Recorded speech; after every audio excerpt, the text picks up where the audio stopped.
Somebody set me up over here, and you better pray you have nothing to do.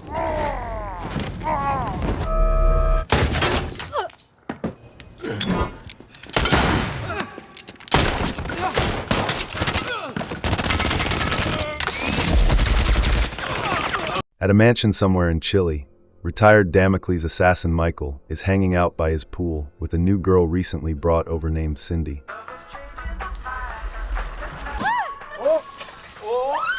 Here, honey.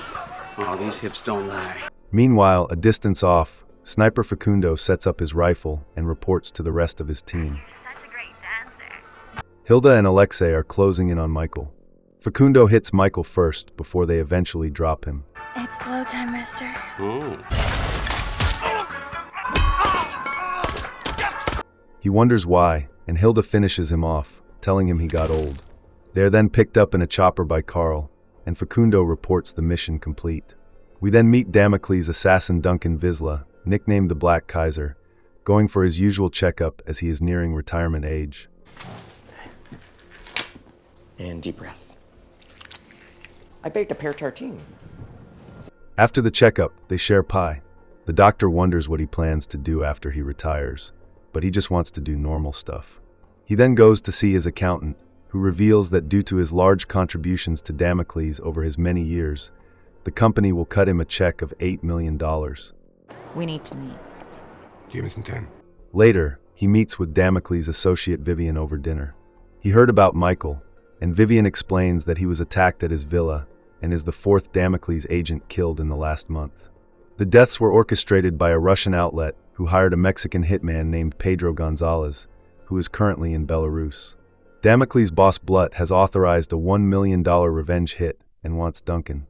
Duncan refuses, but Vivian reminds him he is still active for the next 2 weeks, and the mission needs someone with his skill set. Duncan just returns her files and leaves. Duncan moves to Triple Oak in Montana. He grabs some items at a store before getting a movie and sees a woman selling a dog on the street. He's only $50. He likes you, man. I don't need a dog. He claims he doesn't need a dog, but ends up bringing it back to his home up in the mountains and naming it Rusty. That night, Duncan falls asleep after drinking. He has a dream and jumps awake, shooting Rusty out of reflex and feeling devastated about it. He is burying Rusty when he notices his neighbor having a hard time cutting wood and eventually leaving.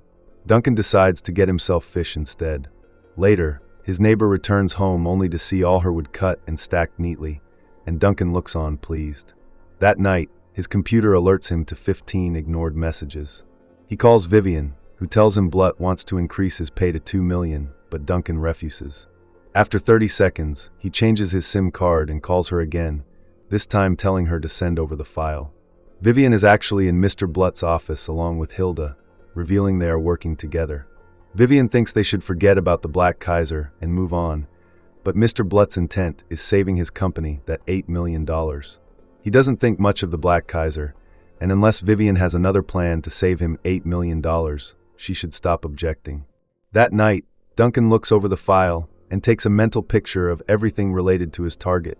Blut meets with prospective buyers of his company, showing off his antique sword to an unimpressed crowd. They get down to business. Blut has predicted that his company's $29 million in liabilities will be paid off in a year, and some have even become revenue, and thinks he is trying to inflate the value of Damocles. Blut explains that a large number of his employees have reached retirement age, and per company policy, they would be paid, but if that employee were to somehow die, then Damocles would take their pension funds. That's only if they die, but Blut promises that they all will.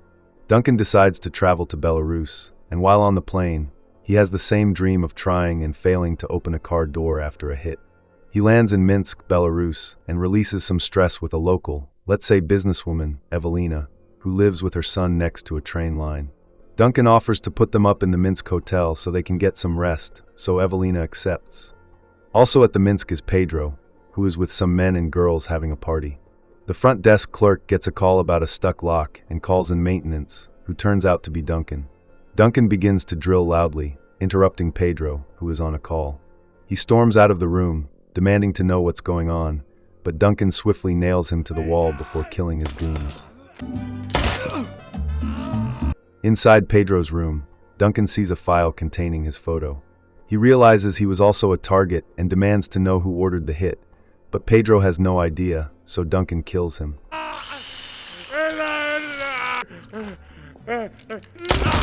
He snaps a photo, then calls Vivian, telling her he will accept the mission once she sends his first 1 million. Once she does, he tells a shocked Vivian the job is complete and sends her the photo. He then calls back, demanding the second half of his payment within 24 hours, and she better pray she had nothing to do with setting him up. He then gets Evelina and her son out of the same room he was drilling into, and they walk out the lobby together. He then hands her money, but Evelina is angry he put her and her son in danger and warns him to stay away, leaving with the cash though. Vivian then barges in on Blut, getting some weird lotion treatment, telling him about the failed plot. She thinks they should pay him so they don't have to run for the rest of their lives, and Blut agrees and plans to send in his A-team to get the job done. Facundo's team is dispatched to interrogate the company accountant to find Duncan's address. After a few punches, the accountant hands over the file, but despite his pleading, Hilda kills him. Yes! Duncan is in the local store hearing his neighbor talk about her woodpile. The store clerk asks Duncan since they are neighbors, but he claims to not have seen anything. He heads back home, where he puts up birthday decorations in anticipation. The hit team tracks down Duncan's address in Florida, and Cindy goes to knock on the door. A man lets her inside his studio apartment, but suddenly slaps her as he thinks Cindy is there to please his sick fantasies. She calls in the rest of her team, and Alexei busts his face, demanding to know who he pays rent to. He was paying rent to the accountant, so Hilda kills him, and Cindy stabs his body in anger. Duncan is having breakfast in town when his neighbor enters and takes a seat beside him. She introduces herself as Camille, and the two have an awkward conversation about being neighbors. The hit team soon hits another location, which is being used as a drug den by some teens who have been crashing there. They get no leads, so they kill everyone inside the home and plan to move to the last location. I don't know! The following day, Camille shows Duncan photos she takes of the wildlife. She realizes he is not from town and asks about his work, but Duncan tells her he is now retired from the funeral business overseas. He has traveled to many countries and speaks 8 languages, so Camille thinks he should give a class at the local school about the world. Duncan, however, refuses as he doesn't know how to talk to kids. Blut's kill team hits their last location, but there is no Duncan, just a fat man there having a hard time killing. Can you get it done already, goddammit? Facundo shoots the man,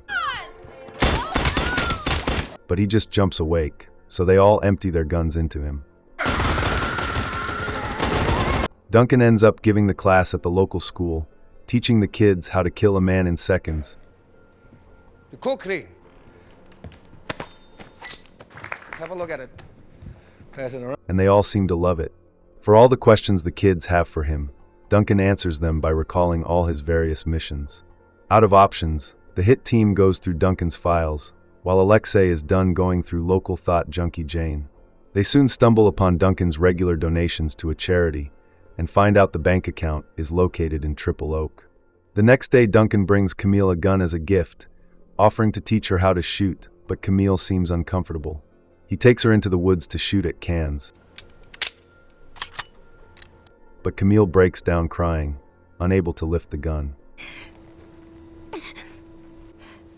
Still have the receipt. He joins her at her home for coffee.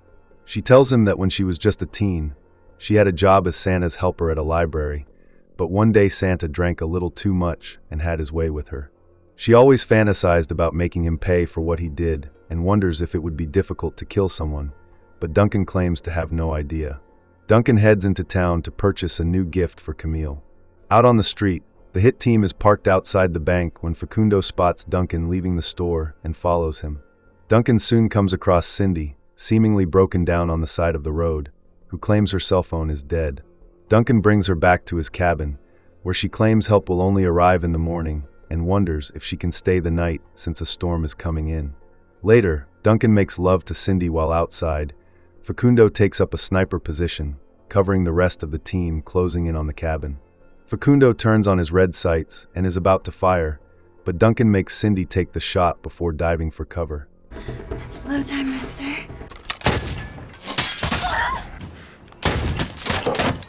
Cindy starts giving his location to Facundo, so Duncan kills her with an axe. Carl and Hilda breach the cabin, but they only see Cindy dead and Duncan missing. Facundo scans the area for him, but Duncan has found him and kills him. Fuck.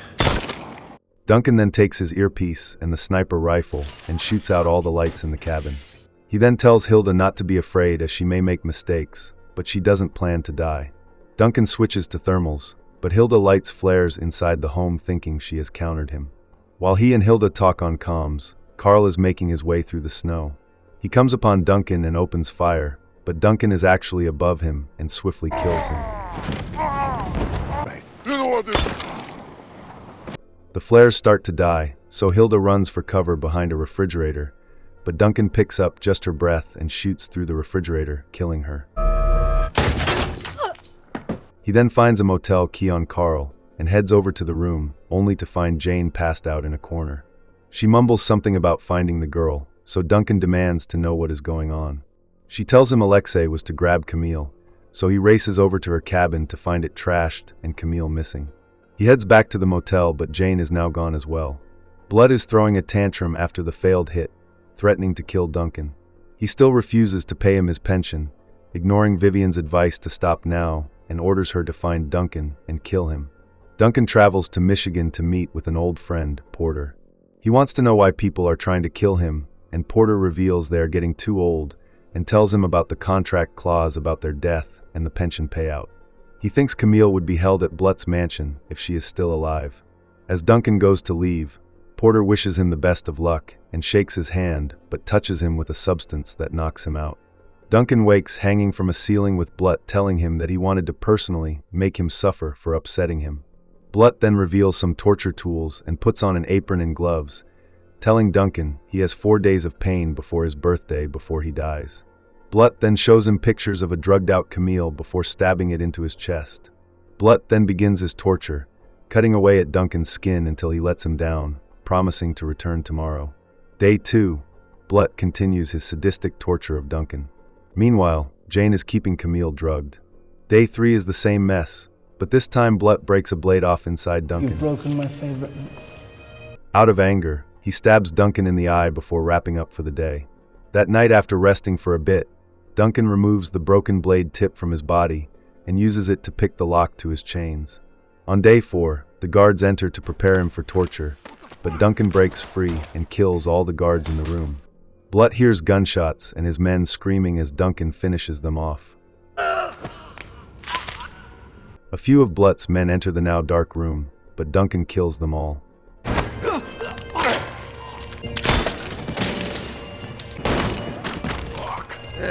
Blutt escapes, ordering his men to kill Duncan, but Duncan comes right at them, forcing them to retreat. Duncan then brawls his way out of the facility, taking hits but brutally killing Blutt's men.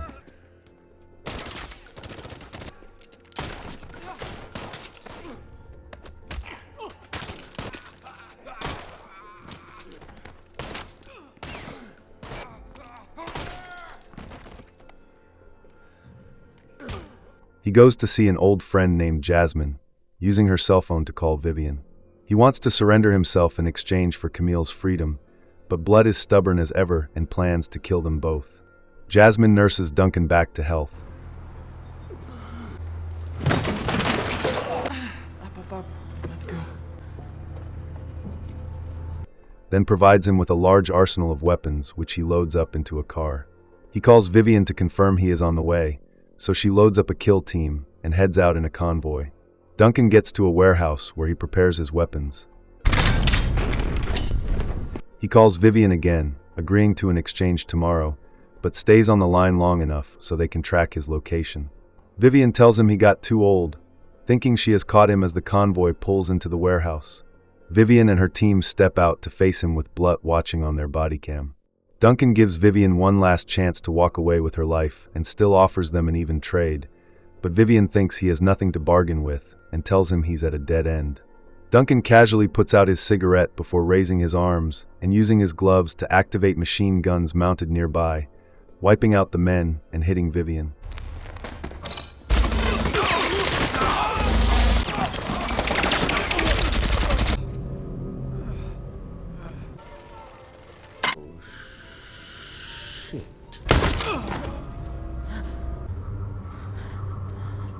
He leaves Vivian alive, then looks into one of the body cams and Blutt starts crapping himself. He gathers the rest of the bodyguards, but when they see Duncan walking toward the building, they decide to get the hell out of there. Hey, you fucking pussies! They politely tell Duncan good evening as he passes them. Blutt orders his men to bring Camille, but they decide their shift has ended for the evening. He turns to see Duncan standing behind him and picks up a sword, but his head soon goes flying out the window. Mr. Blut? He finds a drugged Camille and takes her back to Montana, where he treats her back to health. He wakes one morning to see Camille missing and her bed covered in newspaper clippings. It turns out the dream that has been haunting Duncan was a hit he carried out on a young Camille's family, and to appease his conscience, he has been donating to her every year under the guise of a charity. Camille holds him at gunpoint, revealing she never forgot his face after all these years. She wonders why he did not kill her too, but Duncan reveals that the hit was a mistake and quietly apologizes to her. She was able to track him down by following his donations and thought seeing him would help her heal, but she was not able to. She trains the gun on him, crying that she wants her family back, so Duncan tells her to calm her mind and pull the trigger. He is ready to accept his death, but Camille is unable to shoot. After calming down, she wonders if they can find out who wanted her parents dead, and Duncan commits himself to helping her find out. Thanks for watching. If you had a good time, go ahead and hit that like button, drop a comment, and of course, subscribe for more recaps just like this. And hey, don't click away just yet. YouTube thinks you'll love one of these 2 videos popping up right here, so check them out next.